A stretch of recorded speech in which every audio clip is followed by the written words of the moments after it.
본 방송에서 제공하는 투자 정보는 투자 판단에 대한 조언입니다. 방송에서 제공하는 주식의 가치, 가격 상승 및 가격 하락에 대해서는 방송사에서 보장하지 않습니다.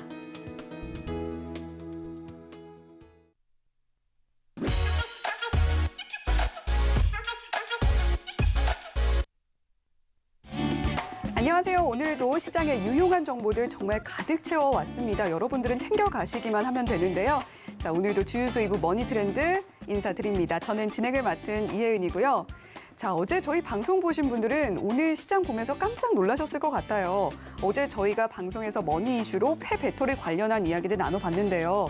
자, 그리고 관련한 종목들에 대한 이야기도 나눠봤는데 정말 오늘 급등이 나왔습니다. 자, 이렇게 저희 프로그램 이름처럼 돈의 흐름을 딱딱 짚어드리고 있으니까요. 오늘도 역시 방송 끝까지 따라와 주시기만 하면 돈의 흐름 미리 가서 읽고 먼저 가 계실 수 있습니다. 오늘 방송도 끝까지 함께 하시면서 머니 종목으로는 어떤 종목이 공개될지도 함께 기다려 주시기 바랍니다. 자, 그러면 오늘 마감 시황 먼저 살펴볼게요. 오늘은 미국의 국채금리 하락 전환과 테슬라 등 주요 기업의 실적 호조가 국내 증시에도 긍정적으로 작용을 했습니다. 오늘 코스피 지수는요, 전날보다 0.35% 오른 2728.21포인트에 마감했는데요. 코스피 지수는 장중 최고 2737.54포인트까지 올랐다가 상승폭을 줄이면서 장을 마쳤습니다. 코스닥 지수는 0.08% 상승한 929.68포인트로 마감했습니다. 수급도 보시죠. 먼저 코스피 수급 동향입니다. 오늘은 기관만 시장에서 사들이는 모습 보여줬는데요. 기관이 6,366억 원을 사들였고요. 개인은 5,667억 원, 외국인은 577억 원을 팔아냈습니다. 이어서 코스닥 수급 동향도 보겠습니다. 코스닥에서는 개인과 기관이 모두 매수세를 보였는데요. 개인이 115억 원, 기관은 343억 원을 사들였고요. 외국인은 202억 원을 팔아냈습니다. 네, 이렇게 오늘의 마감 시황 살펴봤고요. 오늘 시장을 움직인 머니 이슈에 대해서도 이야기 나눠보겠습니다. 네, 첫 번째 이슈입니다. 자, 원전 수명 확대에 대한 이야기가 나오고 있죠. 원전주가 급등하는 모습 오늘 시장에서 찾아볼 수가 있었는데요. 차기 정부의 원전 정책 청사진이 나왔습니다. 대통령 인수위가 윤석열 정부 임기 내에 최대 18기의 원전 수명을 늘릴 수 있도록 관련 시행령을 손보기로 했다고 하죠. 국내 원전 24기 중에 4분의 3에 이르는 원전의 수명이 10년 늘어나는 겁니다. 자, 원전 수명 연장과 함께 올해 말로 예정된 제10차 전력수급 기본계획에도 새로운 정책 방향을 반영할 예정이라고 하니까 원전주들 들썩들썩하죠. 자, 오늘 하루 한신기계, 서전기전, 보성파워텍 등 원전 관련주들 모두 오랜만에 큰 상승 나왔습니다. 대표적인 대선 테마주 중 하나였지만 인수위의 에너지 정책 발표가 늦춰지면서 주춤했던 원전주였는데요. 이제 이들의 앞길에 꽃길이 펼쳐질지 저희 파트너와 함께 살펴보시고요. 다음 이슈도 보시죠. 네, 서울시 도심 녹지율 4배 늘린다. 세운지구부터 재정비하겠다. 이런 내용의 기사입니다. 자, 내일은 어느덧 52회째를 맞이하는 지구의 날이라고 하죠. 지구의 날에는 저녁 8시면 집집마다 전등을 끄는 소등 행사를 벌이기도 하는데요. 자, 그렇지만 탄소 중립이라는 거스를 수 없는 목표를 위해선 보다 장기적인 계획이 필요합니다. 자, 오늘 서울시가 발표한 내용이 눈길을 끄는데요. 서울시의 녹지 생태도심 재창조 전략에 따르면요. 3.7%에 불과한 서울 도심 녹지율 15% 이상으로 4배 넘게 끌어올리겠다고 합니다. 구체적으로는 건축물 높이와 용적률 제한을 과감히 풀어서 얻게 되는 공공기업은 공원과 녹지 조성에 사용한다는 내용인데요. 자, 좋은 투자처를 탐색하는 우리 시청자님들 눈엔 환경 조성 사업을 영위하는 기업을 주목하라라는 내용으로 읽힐 것 같습니다. 어떤 기업들을 눈여겨보면 좋을지 저희 머니트렌드에서 확인해 보시기 바랍니다. 본 방송에서 제공해드리는 정보는 투자 판단에 대한 조언일 뿐 해당 종목의 가치나 수익률을 보장하지는 않는다는 점 말씀드리면서요. 주유소 2부 머니트렌드 지금 바로 시작합니다.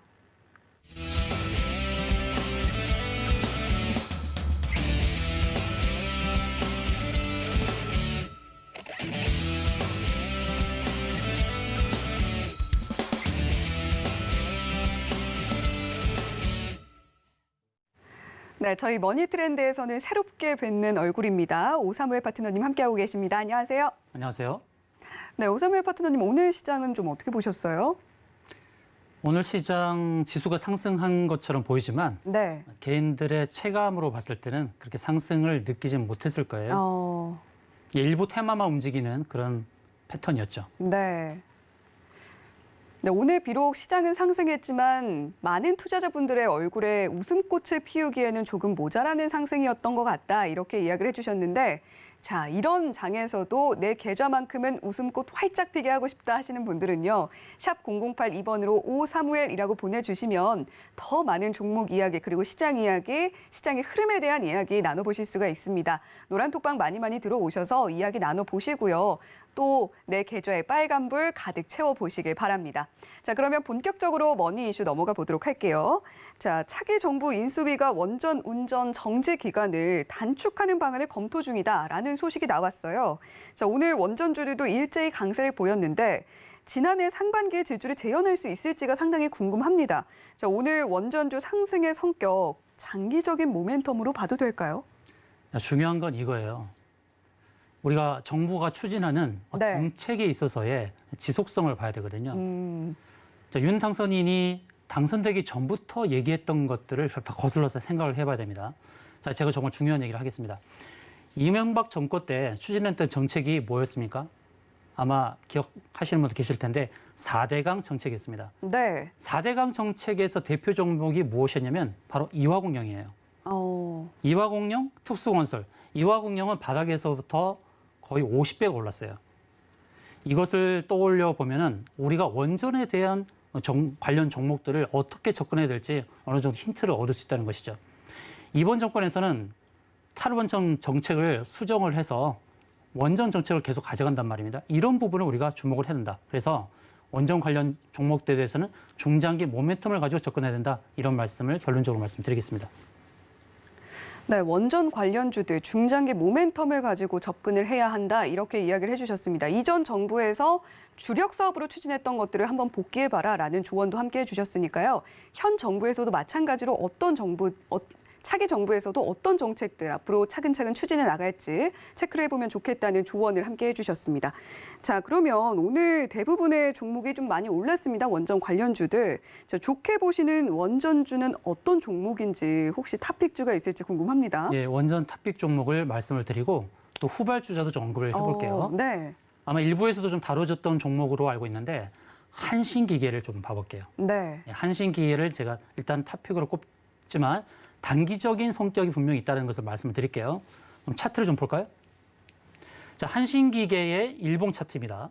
일봉 차트를 보시면 신고가를 경신했어요.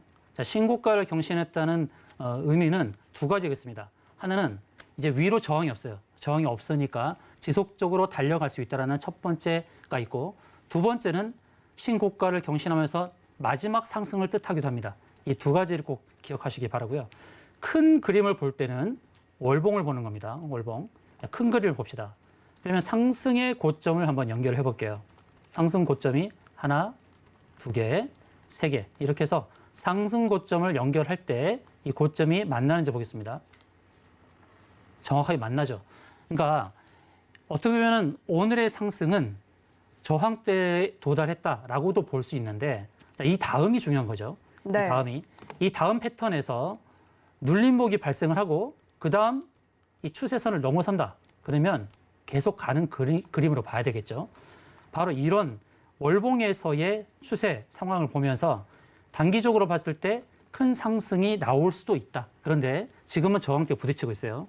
그러니까 눌림목에서 다시 그 추세 연결선을 돌파하는지를 봐야 되겠죠. 그럼 단기적으로 끌고 가는 힘이 한신기계에 있을 수 있다. 그리고 제가 늘 말씀드리지만 주가는 그림자요, 거래량이 실체입니다. 네. 그래서 거래량의 흐름을 잘 봐야 되는데 아직 4월이 마감이 안 됐는데 거래량을 보시면 4월 마감 시점이 어떻게 될까요? 최고의 거래량이 나올 수 있겠죠.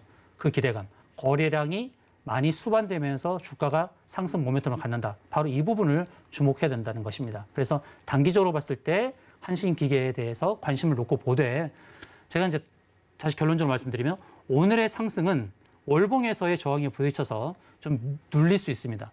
눌림목 이후에 추세 연결선을 돌파하는 과정을 잘 보셔야 돼요. 돌파하게 되면 위로 쭉쭉쭉 더 갈 수도 있다는 것입니다. 바로 이런 부분을 유념해서 봐야 된다는 말씀 드릴게요. 네, 한신기계에 대한 이야기 해주셨는데 또 앞으로 흘러갈 종목에 대해서도 이야기를 해주신다고 하셨잖아요. 예, 그 부분을 이제 언급할게요. 자, 여러 종목을 제가 다룰 테니까 잠깐 보십시다. 자, 보성 파워텍을 보세요.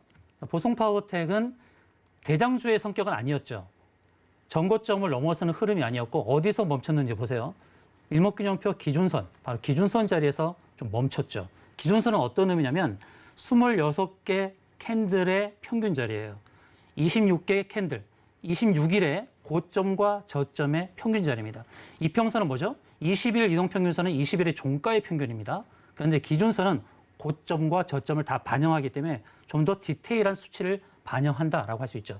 그 자리에서 멈춘 거예요. 기준선 자리에서 멈췄다. 그래서 후발주자의 성격을 갖고 있다는 것이죠. 대장주는 고점을 계속 경신하는 패턴으로 가는 거고 후발주자는 어느 지점에서 좀 멈추는 성격이 있어요. 그럼 보성 파워텍 그리고 오르비텍을 볼게요. 오르비텍 이 종목도 어떻습니까? 기준선 자리에서 막힌 거죠. 기준선 자리에서 막혔어요. 오르비텍. 그리고 우진이라는 종목도 있습니다. 우진도 어때요? 제가 그대로 사각형 패턴을 놔뒀는데 기준선에 부딪히고 있는 것을 확인할 수 있습니다. 그다음에 우리기술이에요. 우리기술도 기준선에 막혀 있죠. 제가 이렇게 한신기계부터 쭉 말씀을 드렸는데요. 이 종목들의 특징이 뭡니까? 한신기계는 월봉상에서의 추세 연결선을 저항에 부딪히고 있다. 그리고 보성파워텍, 오르비텍, 우진, 우리기술 이 네 종목은 바로 기준선 자리에서 부딪히고 있다. 이걸 봤을 때 눌림목이 형성될 수도 있다는 것입니다. 자, 원전에 대한 접근 어떻게 되냐면 늘 눌림목이 발생할 때마다 담아두는 전략으로 가야 된다는 것이죠.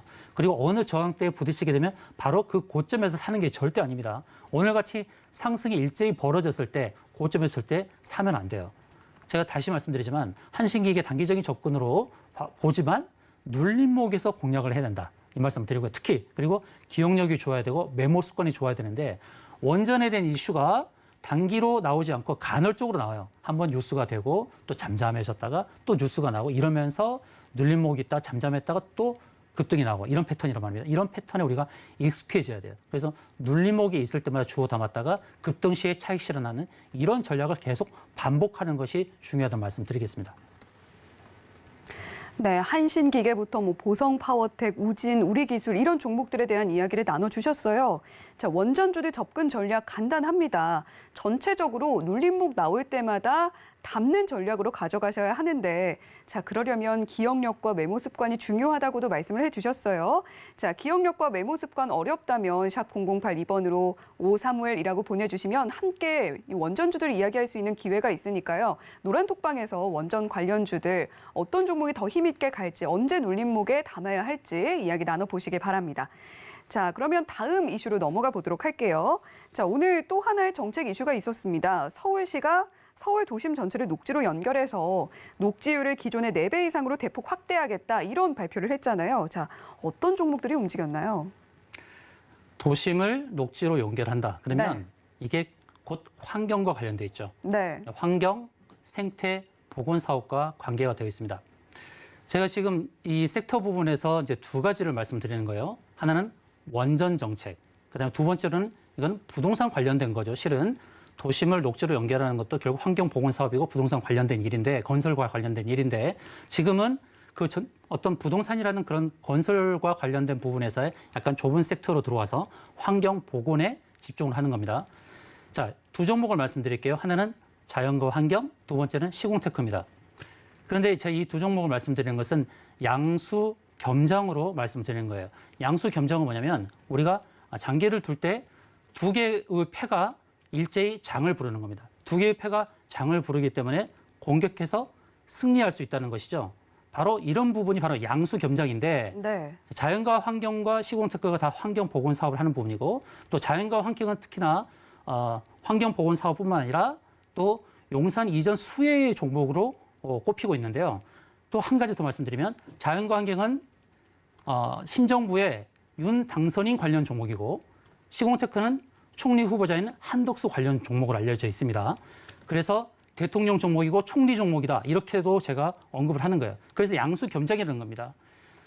물론 이게 정치인 관련주로서 엮였다는 그 부분은 좀 배제하고서라도 환경보건 사업에서 두 종목이 기대치가 있다는 것은 우리가 기억을 해야 될 것입니다. 자, 자연과 환경 차트를 먼저 보겠습니다. 자, 자연광의 차트를 보시면 일봉상에서 2,500원대까지 상승을 하고 눌림목을 줬죠. 하나, 둘, 셋. 하락을 할 때 3개의 파동으로 하락을 했습니다. 그 다음에 지지를 받은 자리가 어디였죠? 241선 지지를 받았어요. 그러면서 거래량이 좀 발생을 했다는 것입니다.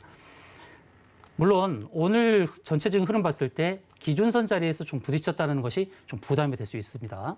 그러면 눌림목 공략을 하면 좋겠다는 말씀을 드리고요. 자연과 환경, 이제 환경 보건과 관련해서 이제 다시 두각이 되고 있는데 이게 정책과도 연관되어 있기 때문에 중장기 모멘텀으로 볼 수 있다. 이 말씀을 좀 드리겠습니다. 그다음 시공테크를 보겠습니다. 자, 시공테크에 대해서는 한덕수 국무총리 예정자와 관계되어 있다 말씀을 드리는데 시공테크 대표가 예전에 이명박 정권 때의 경제인수자문회에서 한덕수 국무총리와 일을 한 바가 있습니다. 그래서 한 총리 한 총리 예비 후보 이분과 관계되어 있다. 그래서 인맥으로도 엮여 있는 부분인데 자, 중요한 건 뭐냐면 시공테크는 환경보건사업뿐만 아니라 전시 관련 종목이기도 합니다. 엔데믹 관련주예요. 자, 전시가 이제 앞으로 많이 벌어지게 될 겁니다. 엔데믹 시대에 맞아서 그동안 전시회를 많이 열지 못했던 주체들이 전시회를 많이 열게 될 거예요. 네. 그런 부분에서 시공테크가 주목을 받을 수 있다라는 것입니다. 자, 차트를 보시면 11,600원까지 상승이 나오면서 윗꼬리 달고 밀렸죠. 윗꼬리가 달렸기 때문에 밀린 겁니다. 이런 패턴 있죠. 고점에서 지금 제가 표시한 이런 패턴이 나오면 뒤도 돌아보지 말고 도망쳐야 됩니다. 이 패턴 잘 기억하세요. 윗골이 달리면서 영망치 패턴이 나왔죠? 그래서 주가가 하락을 한 겁니다. 하락을 했는데 자, 두 가지 관점으로 보세요. 하락할 때 원래는 A, B, C거든요. A, B, C 이래서 하락이 마감됐을 수도 있는 거고 또 A, B, C, D, E까지도 나오기도 합니다. 그러면 우리가 여기서 대처를 할 때 확인을 해야 되겠죠. 그럼 이 주식이 시공테크가 여기서 치고 가는 흐름을 보면서 기준선을 터치하잖아요. 그럼 이거는 다시금 상승할 수 있다는 거죠. 그럼 눌림목 주면서 N자형 패턴으로 상승할 수 있는 거예요.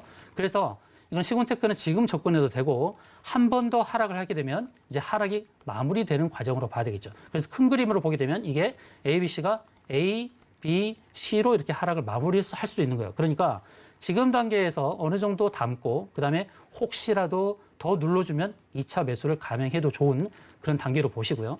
시공테크는 중장기 모멘텀이 있다고 제가 말씀을 드렸죠.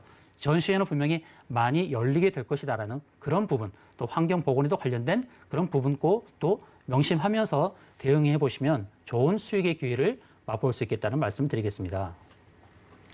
네, 환경 보건 사업에 집중하고 있는 자연과 환경 그리고 시공테크에 주목하셔야 한다 이렇게 이야기를 해주셨는데요. 자연과 환경 같은 경우는 정책 관련, 대선 관련 테마주로 움직였던 종목이기 때문에 익숙하실 것 같아요. 자, 시공테크의 경우에는 한덕수 총리 후보자 관련주라는 점 함께 짚어주셨고요. 또 전시회 관련해서도 기대감이 있다는 점 함께 짚어주셨습니다. 자, 정책적인 흐름의 지속성도 있기 때문에 이 두 종목 지켜봐라라고 이야기해주신 만큼 관련해서 진입하셔서 수익 보셨으면 좋겠고요. 자, 시공테크 같은 경우는 지금 접근해도 괜찮겠다라는 이야기도 함께 덧붙여 주셨습니다. 자, 언급해 주신 두 가지 종목이 있었고 또 이번 정책과 관련해서 숨은 수혜 섹터 그리고 아직 오르지 않은 종목들 또 발굴해 본다면 어떤 종목들이 있을까요? 네, 좋은 질문 하셨습니다. 네. 우리가 이제 특히나 우리 정책 관련 종목에서는 중장기 모멘텀이 있다고 말씀드렸잖아요. 네. 우리가 단기적으로 접근할 게 있고 중장기로 접근할 게 있어요. 중장기로 끌고 갈 수 있는 모멘텀은 새로운 정부에서 정책으로 추진하는 것이 단발성으로 끝날 것이냐, 길게 가져갈 것이냐 그걸 보는 거예요. 이명박 정권 때 4대 강이 어땠습니까? 계속해서 건설 활동이 벌어지면서 관련주들이 길게 상승했던 거예요. 네. 그러면 정책과 관련해서 끌고 갈 수 있는 힘이 뭐가 있을까요? 원전을 하나 대두가 됐고, 원전이 먼저 대두가 됐고, 그 다음에 우리가 볼 수 있는 것은 부동산 건설 정책이라 할 수 있죠. 네. 우리가 익히 알고 있듯이 부동산 지금 건설이 부족한 겁니다. 지금 아파트도 부족하고 그래서 아파트 공급이 늘어날 수밖에 없는 거죠. 그런데 건설과 관련된 건설주들의 최근에 어떤 흐름을 가져왔나요? 주가 상승했다가 지금 어느 정도 하락을 했죠. 하락을 한 배경이 궁금한데 그 하락 배경을 우리가 체크를 하게 되면 아무것도 아니라는 걸 알 수 있어요. 자, 대통령 인수위원회 있죠. 인수위원회에서 부동산 정책을 손질한다 그러면서 연기를 하겠다 그랬어요. 발표를 연기한 겁니다. 연기였습니까? 종료였습니까?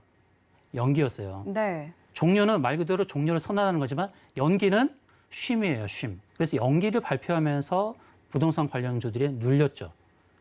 자, 그러면 어떻게 되죠? 우리는 이럴 때 눈치채고 사야 되는 거죠. 언젠가 발표될 정책 아닙니까?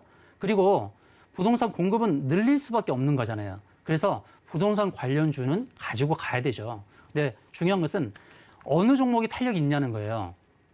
중소형 건설 종목들이 분명히 탄력이 있을 것입니다. 그런 종목들을 좀 다뤄볼 텐데, 자, 그중에서 제가 탑으로 뽑는 것은 범양건영입니다. 범양건영에 대해서 좀 알아보도록 하겠습니다. 이 범양건영은 중소형 건설 종목이에요. 특히 범양건영은 이제 도로 확포장 공사도 하고 택지 조성도 하고 또 화력발전소, 토건, 터널 등 다양한 분야의 수주 시공 실적이 있습니다.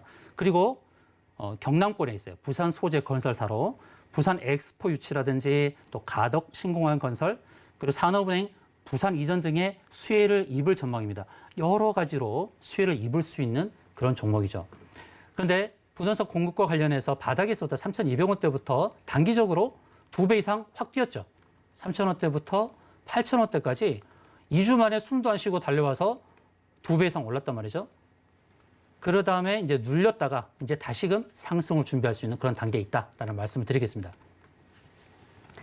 네, 원전 테마, 건설 관련 테마들 차기 정부 정책주로서 주목받고 있습니다. 정책 관련주들 보실 때 주목을 하셔야 될 점이 과연 이게 얼마나 지속될 것인가를 보고 가야 하는데 원전과 건설 관련해서는 지금 계속해서 지속성이 좀 평가가 되고 있는 것 같습니다. 자, 원전 테마는 사실 지금 발표가 나왔고요. 부동산 관련해서는 발표를 연기한다고 이야기가 나와 있죠. 자, 오사무엘 파트너님은 이게 기회다라고 이야기를 해주셨습니다. 자, 이때가 기회이면 우리는 어떻게 해야 될까요? 자, 샵 0082번으로 오사무엘이라고 보내주시면 관련해서 앞으로 흘러갈 섹터들, 강하게 흘러갈 테마들 미리 만나보실 수가 있습니다. 자, 미리미리 가 계셔야 더 큰 수익을 누려보실 수가 있으니까요. 샵 0082번으로 오사무엘이라고 보내주시거나 또는 하단에 나오고 있는 QR코드 기본 카메라 켜셔서 갖다 대기만 하시면 역시 노란톡방 참여 링크 안내가 되고 있으니까요. 이 부분도 적극적으로 활용하셔서 수익에 더 극대화시켜 보시기 바랍니다. 자, 이렇게 오늘 시장을 움직인 머니 이슈 두 가지에 대해서 심층적으로 짚어봤고요. 종목 이야기들도 굉장히 많이 나왔습니다. 자, 그러면 이제 시장을 강하게 움직였던 머니 섹터로 이어가 보도록 할게요.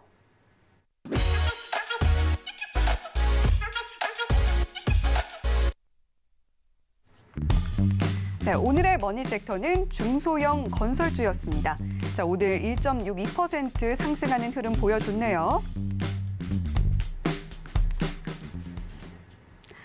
네, 오늘 주식시장에서 주목을 받았던 머니 섹터로는 중소형 건설주를 가지고 와주셨습니다. 자, 중소형 건설주들 사실 대형 건설주보다 요즘에는 조금 더 시장에서 주목을 하고 있는 것 같아요.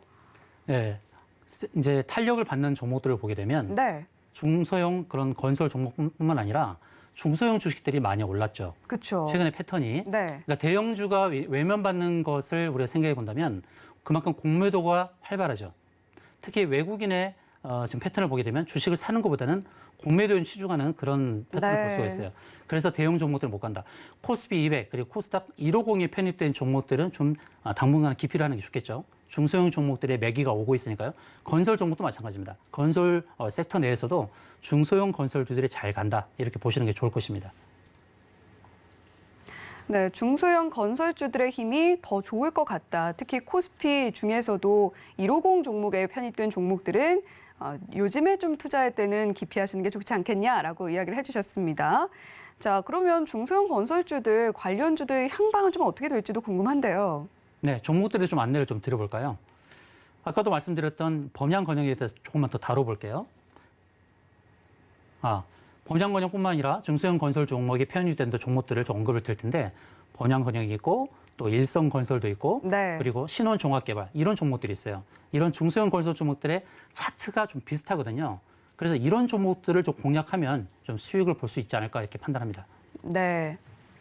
자, 중소형 건설주에 대한 이야기 나눠봤고요. 자, 중소형 건설주도 지금 주목하고 계신 분들 상당히 많을 겁니다. 오늘 시장에서도 강하게 움직였기 때문에 자, 어떤 종목들이 힘있게 갈지 궁금하신 분들 오늘 방송 끝까지 봐주시고요.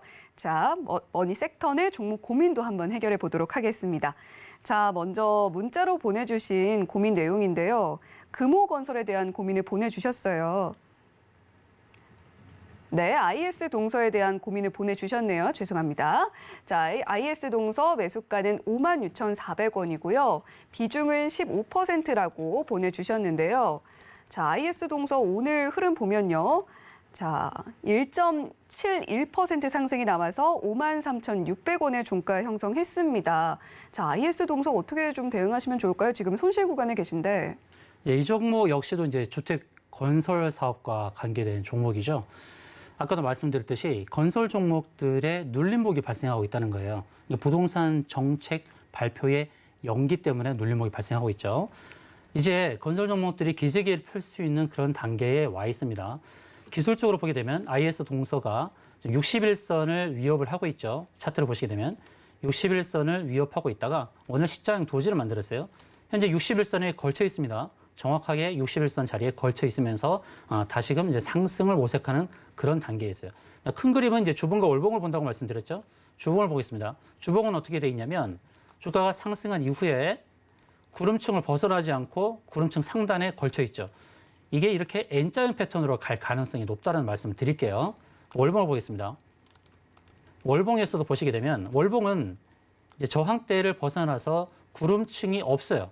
구름층은 매물대를 안내를 합니다. 매물대가 없는 저항이 없는 영역으로 간다. 그러면 IS 동서가 이제 일봉상에서 봤을 때 61선을 지지하는 흐름이 나와서 이제 패턴이 상승으로 전개된다고 했을 때 전고점을 터치할 수 있는 기회를 맞는다는 것입니다.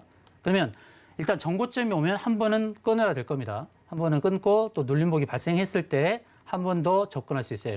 이런 패턴으로 IS 동서는 저는 긍정적으로 본다라는 말씀을 드릴게요. 그래서 전고점이 오면 한번 끊어가는 전략으로 대응하시면 좋을 것입니다. 네, IS 동서 긍정적으로 본다고 이야기해 주셨고 전고점이 오면 그때 분할 매도하는 전략으로 접근해 보시면 좋겠다 이렇게 이야기를 해 주셨습니다. 자, 다음 고민도 만나보도록 할게요. 자, KCC 건설에 대한 고민 보내주셨고요. 매수가는 1,550원에 비중은 30% 갖고 있다. 이렇게 보내주셨습니다. 자, 오늘 KCC 건설 흐름 보니까요. 9,550원의 종가 형성했고 1.17% 상승하는 흐름 나와줬습니다. 자, 역시 우리 시청자님도 손실 보고 계신데 비중이 적지는 않잖아요. 어떻게 대응하시면 좋을까요? KCC 건설도 건설 정책에 부합되는 종목이니까 보도록 하겠습니다. 자, 이 종목 실적을 보세요. 실적을 보시면 2020년도까지 500억대 영업이익이었어요. 2021년도에 작년도에는 좀 줄었었죠. 올해부터는 점차 늘어갈 기대감이 있습니다. 시가총액이 2천억에 불과합니다. KCS 건설이 2천억인 것은 시가총액이 2천억인 것은 너무너무 저평가됐다 이렇게 말씀드리고요. 500억대의 영업이익은 늘 달성할 수 있는 그런 종목이에요. 저평가 종목이어서 접근 괜찮다는 말씀드리고 그리고 한 가지 제가 팁을 드리겠습니다. 제가 거래량이 실체라고 자주 말씀드리잖아요. 거래량이 실체. 거래가 한번 터졌던 흔적이 있습니다. 거래가 터졌고 그러다가 주가 상승했다가 밀렸죠. 근데 밀렸는데 그 이후에 거래가 터진 흔적이 별로 없어요. 터진 흔적이 없고 그리고 장대 양봉을 만들었던 3분의 1 지점까지 하락을 해줬다는 것입니다.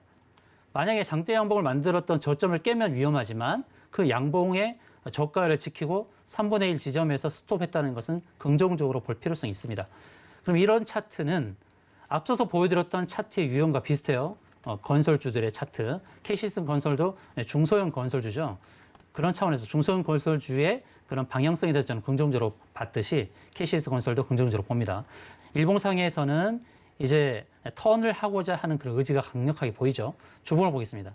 주봉을 보게 되면 좀 눌려 있지만 역시 이 종목이 구름층 상단에 부딪혀서 저항에 부딪히고 밀린 거죠. 밀렸다가 다시금 나갈 때는 이렇게 저항을 넘어서는 흐름, 이런 패턴이 나올 겁니다. 이런 패턴이 나올 것이라 전망을 하고 월봉을 보겠습니다. 월봉을 보게 되면 어때요? 아까 봤던 IS 동서처럼 저항대 위로 자리 잡고 있는 것입니다. 구름층이 보이지 않죠. 구름층 위에 있다는 것이에요. 이것은 월봉상에서 봤을 때 어떻게 보면 큰 그림으로 나아갈 수 있다는 것입니다. 큰 그림으로 나아갈 수 있다. 이것을 기억하시고 대응하시면 될 텐데 이 종목은 정고점에서 끊지 않아도 될 것 같아요. 끊지 않고 좀 지속적인 상승을 기대해 보면서 대응해도 되겠다는 말씀 드리겠습니다. 네, KCC 건설 굉장히 좋게 보고 계신 것 같습니다. 전고점에 부딪히는지 여부 보지 말고 그냥 가지고 가셔도 되겠다라고 이야기를 해주신 만큼 KCC 건설에 대해서 긍정적으로 보고 있다는 말씀 함께 해주셨습니다. 자, 다음 종목으로 넘어가 볼게요. 자, 금호건설에 대한 고민 남겨주셨고요. 매수가는 11,000원에 비중은 40%로 다소 높은 편입니다. 자, 오늘 종가 보면요. 1,350원에 형성이 되어 있고요. 보합으로 마감을 했습니다. 역시 약손실 보고 계신데 금호건설도 좋게 보시나요? 예, 당연히 금호건설도 좋게 봅니다. 어떻게 주식을 봐야 될지를 말씀드릴게요. 종목들마다 건설 종목에 대한 접근들이 다 다르잖아요. 네. 그러니까 이 주식을 핸들링하는 주체의 패턴인 거예요. 자, 보십시오. KCC 건설과는 좀 다르죠. 금호건설은 더 많이 눌렀어요. 더 많이 눌렀는데 그 누른 자리의 끝자락을 잘 봐야 돼요. 금호건설은 영업이익이 1,000억이 넘어요. 근데 시가총이 3,700억입니다. 작년도 영업이익이 1,100억인데 시총이 3,700억이면 저평가되었다는 것을 알 수가 있죠. 기술적으로 보게 되면 이 종목이 어디서 부딪혔는지 먼저 볼게요. 241선이죠. 241선 저항이에요. 한 가지 더 보여드릴게요. 제가 일목균형법 구름층에 대해서 자주 말씀드리죠. 이 구름층은 매물대라고 말씀드리고 있잖아요. 근데 어디서 부딪혔어요? 매물대 왔던 자리에 정확하게 닿았죠. 부딪히고 밀렸어요. 근데 밀렸는데 하락했던 자리가 어떤 자리예요? 매물대 지지 자리인 거예요. 그러니까 그 박스 내에서 움직이고 있는 겁니다. 앞선 자리는 매물대 위쪽에서 저항을 맞았고 지금은 매물대 아래에서 지지를 받을 수 있는 자리. 그리고 아래 꼬리가 나왔다는 거. 아래 꼬리는 지지 라인으로 기대하고 있는 자리에서 아래 꼬리가 나오면 좋은 신호예요. 근데 저항으로 인식되는 자리에서 윗꼬리가 나오면 그건 탈출 신호이고 이 두 가지를 기억하십시오. 그러면 저는 매수 단계로 보는 거죠. 매수로 보는 건데 자, 다음은 그럼 어떤 패턴으로 전개될 거냐. 241선 저항을 맞았죠. 주가는요. 저항, 지지, 저항, 지지 이렇게 패턴을 바꿔가면서 진행이 되는 겁니다. 이것이 파동이에요. 파동을 일으키면서 가는 건데 저항을 만났어요. 지지를 만났어요. 그 다음은 저항을 넘어가는 이런 패턴이 나올 가능성이 높다는 것이죠. 그러면 이 패턴이 나올 때 다음 볼 것은 주봉이라는 거죠. 주봉을 보게 되면 구름층 상단에 저항이 있어요. 구름층 상단의 저항이 좀 아플 수도 있습니다. 이 저항이 오게 되면 한번 정리하고 그 다음 다시 눌림목 매수 또 이렇게 이런 패턴의 전개를 예측해 볼 수 있겠습니다. 네, 금호건설 역시 좋게 보고 있다고 말씀을 해주셨는데요. 구름층에 대한 이야기 계속 해주고 계세요. 구름층은 매물대니까 구름층과 저항선 확인하면서 대응을 하시고 자, 혹시나 내가 제대로 잘 보고 있는지, 구름층을 잘 확인하고 있는지, 저항선을 잘 보고 있는지 궁금하신 분들은요. 샵 0082번으로 오사무엘이라고 보내주시면 더 많은 차트 공부하실 수가 있습니다. 많이 들어오셔서 어떻게 해야 시장에서 내가 제대로 된 라인에서 매수하고 매도를 할 수 있는지 그 전략들 얻어가시면 좋겠고요. 또 하단에 나오고 있는 QR코드 기본 카메라로 스캔만 하셔도 역시나 노란 톡방 안내 드리고 있으니까요. 이 부분도 적극적으로 활용해 주시면 감사하겠습니다. 자, 그러면 계속해서 상담 이어가 보도록 할게요. 자, DL건설에 대한 상담 내용이고요. 자, 매수가는 27,450원에 비중은 30% 보내주셨습니다. 자, 오늘 흐름 보면요. 27,050원이고요. 0.56% 상승이 나왔는데 사실 매수가와 오늘 현재 가격이 그렇게 멀진 않잖아요. 자, 이분은 어떻게 대응하시는 게 좋을까요? DL건설도 제가 심플하게 안내를 드리겠습니다. 네. 이 종목 역시도 저평가 종목이 맞죠. 영업이익이 2,200억인데 시총이 5,900억에 불과해요. 영업이익 2,200억이라면 시총 1조 넘어야 되지 않겠습니까? 그런데 주가를 핸들링할 때에 어떻게 다루고 있는지 패턴을 잘 봐야 돼요. 앞서서 KCC 건설 봤고 그다음 금호건설 봤죠. KCC 건설은 눌림을 크게 발생하지 않고 장대 양봉의 저가를 회수하지 않으면서 3분의 1 지점에서 멈추고 있다는 거.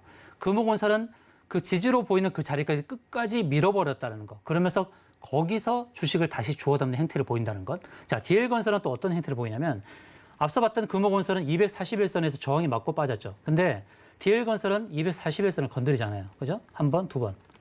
그러니까 이 종목을 핸들링하는 패턴을 내서 익숙해져야 돼요. 241선 저항으로 인식하고 대응했다가는 또 거기서 내가 던져놓은 매물을 안 가져갈 수 있겠구나라는 생각을 해야 된다는 것이죠. 그럼 다음 241선은 어떻게 될까요? 궁금하시죠?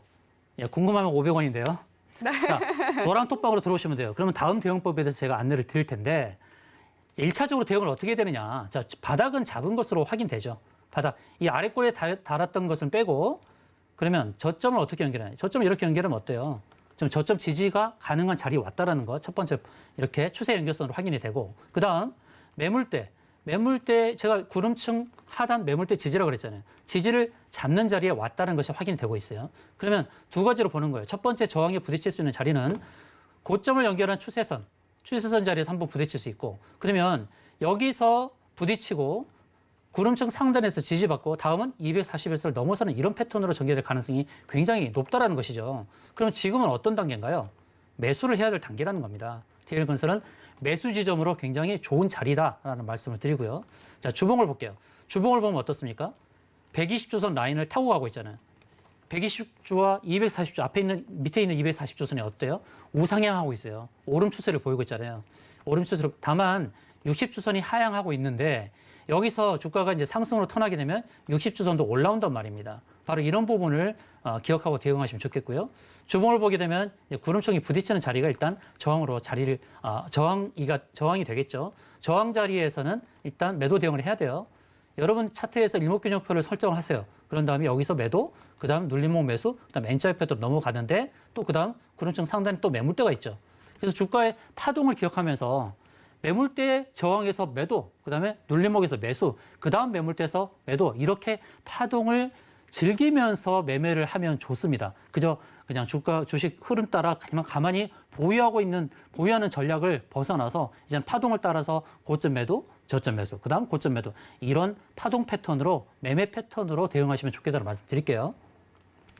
네, DL건설 역시 저평가 종목이다 이렇게 이야기를 해주셨습니다.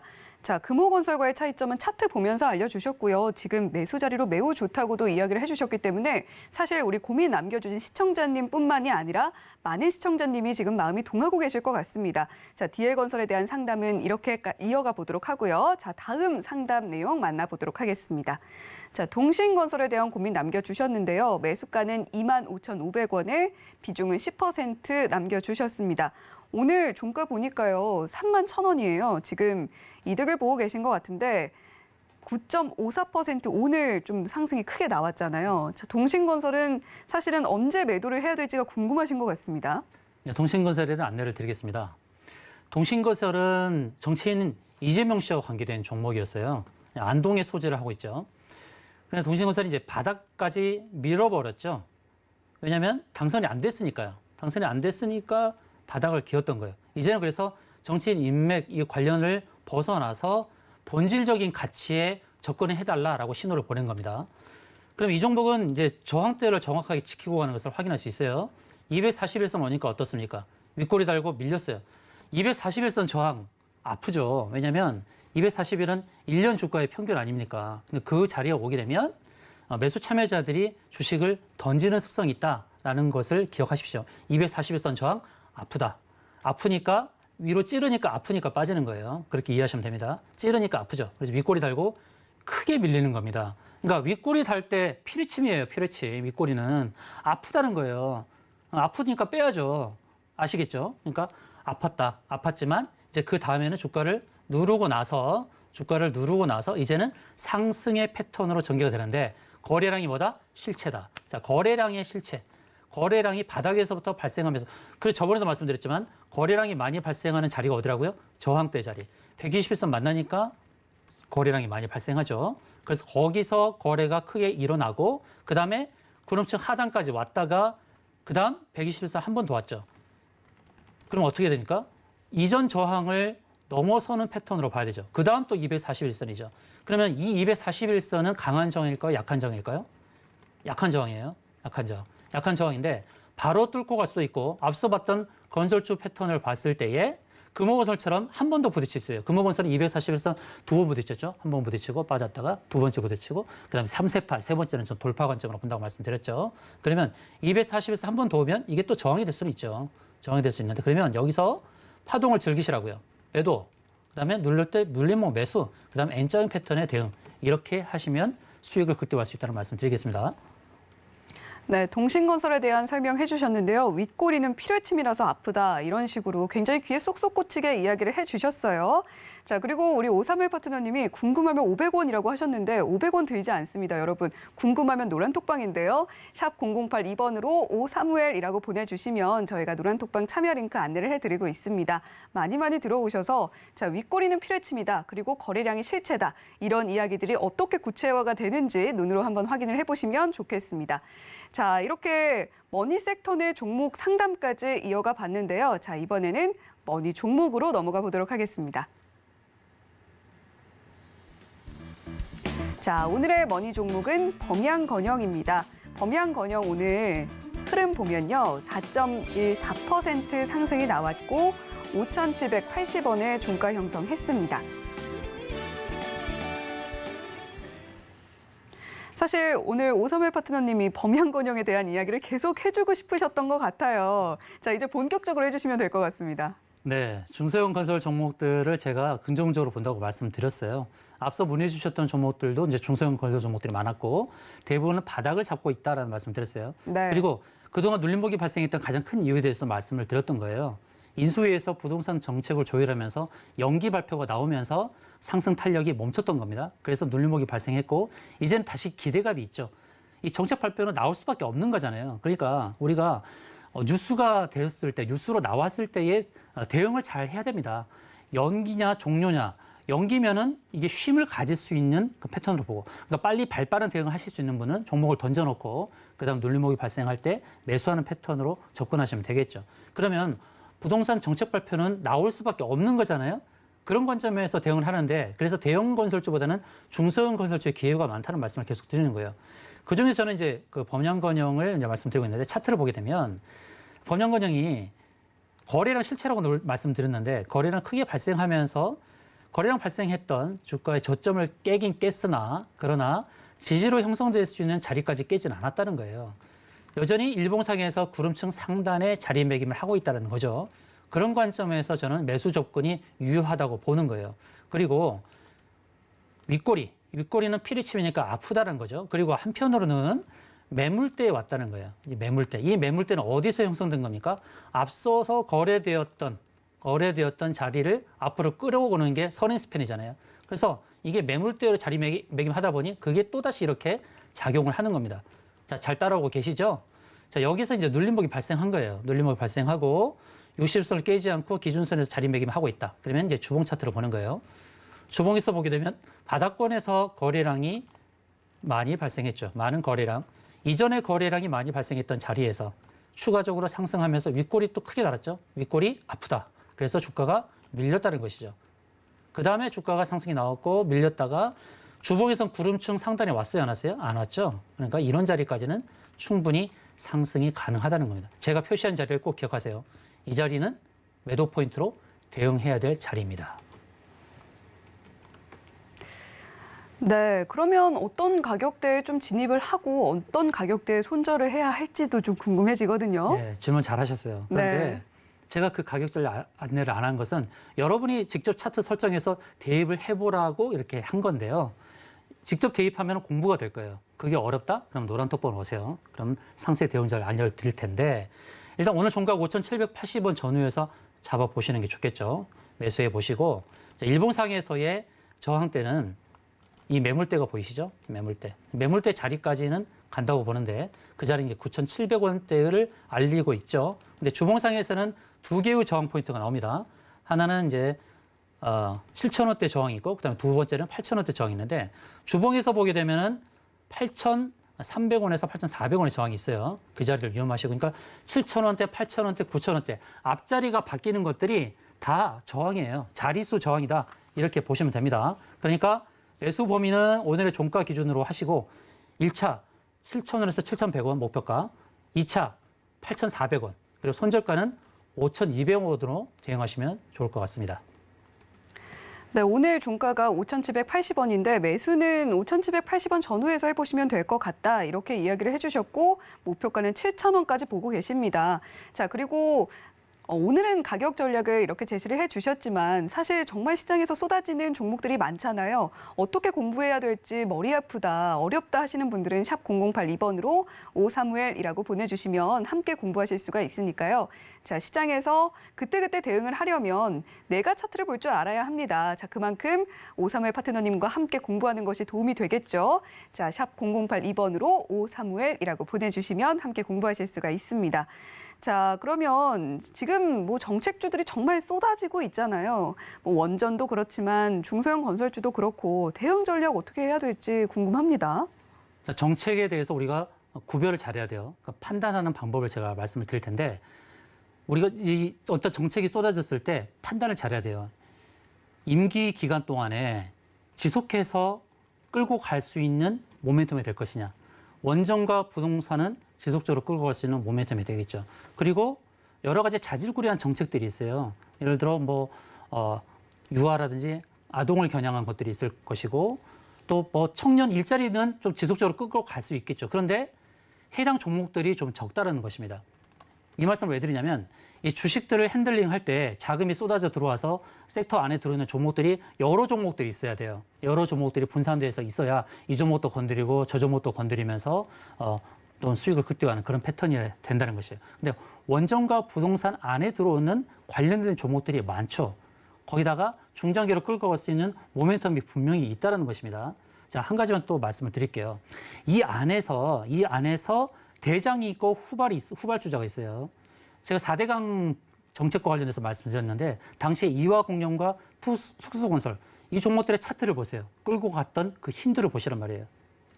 그런 패턴으로 봤을 때 부동산 정책에 있어서의 중소형 건설주도 여기서 큰 수익을 기대할 수 있는 대장주들이 분명히 있다는 것이면 그런 종목들을 공략할 수 있는 기회가 주어져 있다. 이렇게 말씀드리겠습니다.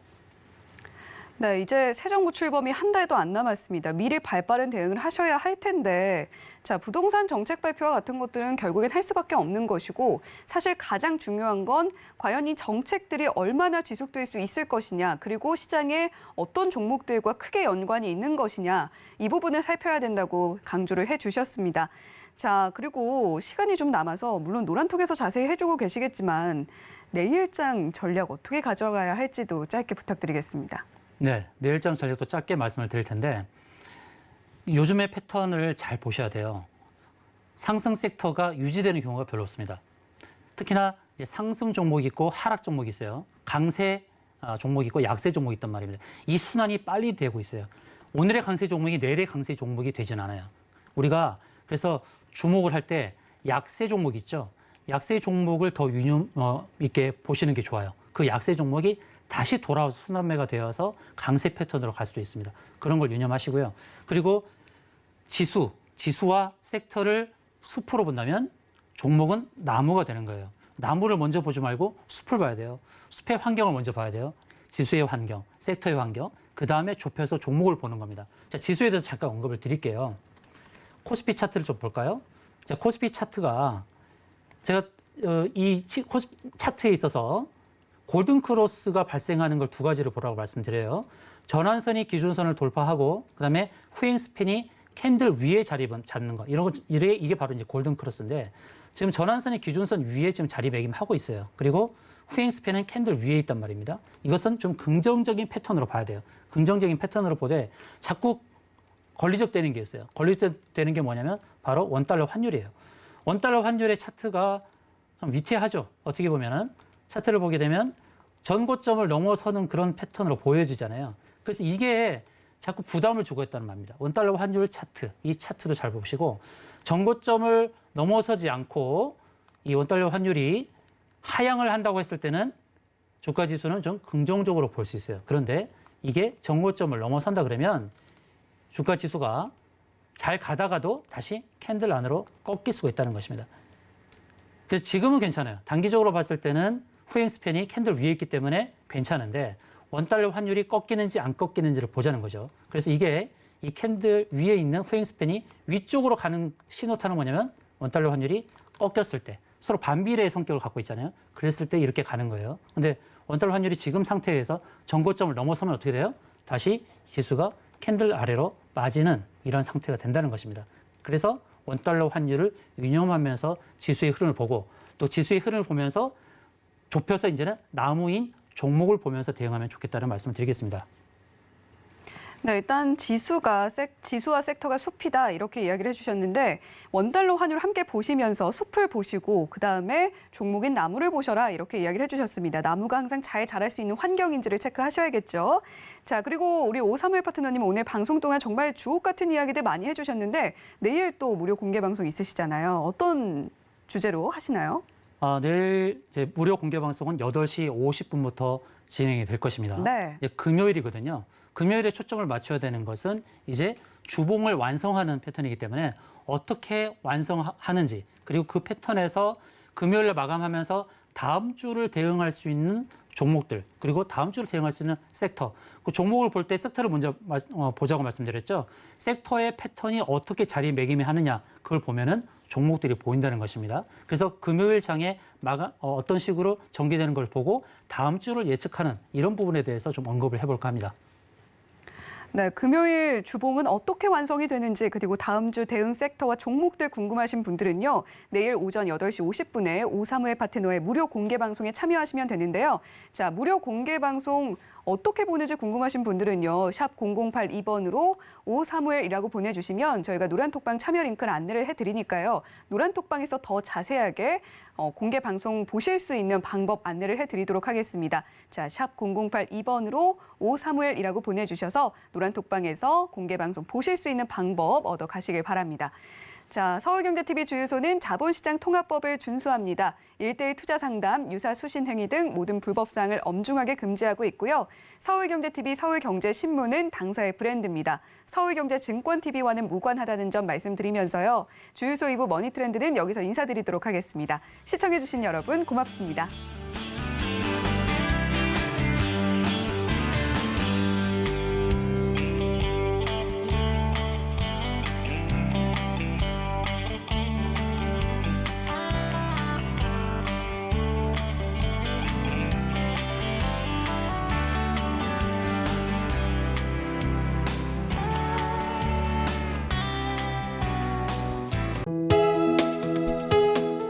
본 방송에서 제공하는 투자 정보는 투자 판단에 대한 조언입니다.